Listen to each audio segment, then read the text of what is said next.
2025 ये तारीख अब सिर्फ कैलेंडर में नहीं रहेगी, ये तारीख अब इतिहास में दर्ज हो चुकी है, क्योंकि भारत ने फिर एक बार दिखा दिया है कि हम सिर्फ सहते नहीं, हम जवाब भी देते हैं।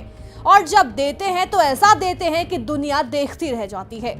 इस बार जवाब आया ऑपरेशन सिंदूर के नाम से, और इस ऑपरेशन में भारत ने वो इस्तेमाल किया जो आज की युद्ध नीति के सबसे घातक और सटीक हथियार माने जाते हैं।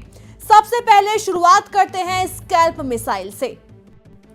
क्या है स्कैल्प मिसाइल? राफेल और स्कैल्प मिसाइल की जोड़ी ने पाकिस्तान के छक्के छुड़ा दिए। कुछ ही पलों में आतंकी ठिकानों को पूरी तरह से नष्ट कर दिया। इसे फ्रांस की MBDA कंपनी ने विकसित किया। स्कैल्प मिसाइल एक डीप क्रूज मिसाइल है, हवा से जमीन पर घातक हमला करती है। ये दुश्मन के घर में घुसकर उसे ठोकने की क्षमता रखती है। सबसोनिक स्पीड करीब 0.8 मैक पर उड़ती है। जमीन के बेहद पास उड़कर रडार से बचती है। 300 किलोमीटर दूर जाकर दुश्मन पर हमला करने की ताकत रखती है। ऑपरेशन सिंदूर के दौरान स्कैल्प ने अलग अलग एयरफील्ड स्कैल्प मिसाइल लेस विमानों ने उड़ान भरी और आतंकी ठिकानों को तबाह कर दिया। जानकारी के मुताबिक स्कैल्प 5 मीटर लंबी होती है। इसका व्यास 63 सेंटीमीटर का होता है। वजन में 1300 किलोग्राम भारी होती है। पेलोड 450 किलो होता है। दुश्मन के ठिकानों पर 30 मीटर तक गड्ढे बना सकती है।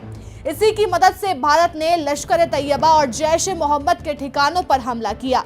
यह मिसाइल बेहद सटीक और कंक्रीट या अंडरग्राउंड ठिकानों को भी तबाह कर सकती है।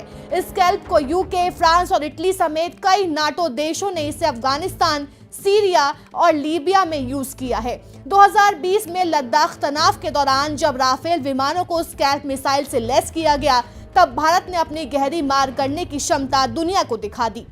हैमर मिसाइल की रेंज स्कैल्प जितनी लंबी नहीं है, लेकिन उसकी सटीकता और लचीलापन उसे छोटे और चलते फिरते लक्ष्यों को भी तबाह करने में सक्षम बनाता है। अब बात कर लेते हैं हैमर मिसाइल की। हैमर मिसाइल को highly agile modular munition extended range कहा जाता है।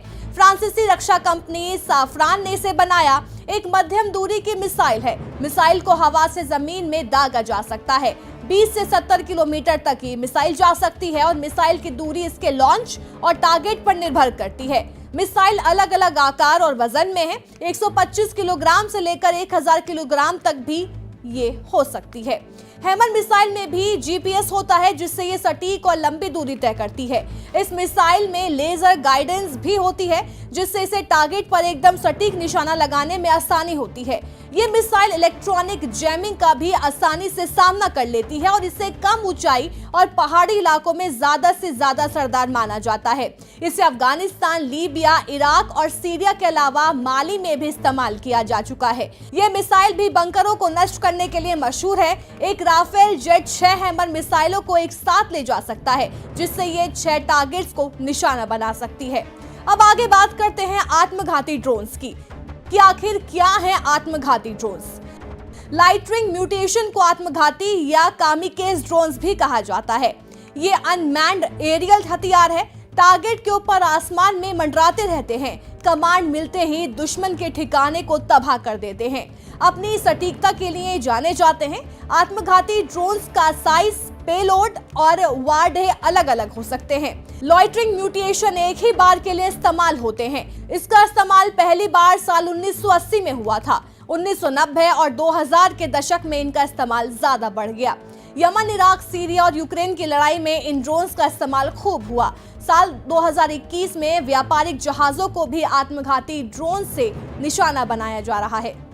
पिछले हफ्ते पहलगाम में हुए कायराना आतंकी हमले के बाद देश उबल रहा था। सोशल मीडिया पर आक्रोश था, न्यूज चैनलों पर बहसें थी और सड़कों पर गुस्सा। लेकिन भारतीय सेना ने कुछ और चुना, खामोशी से तैयारी और फिर सटीक प्रहार।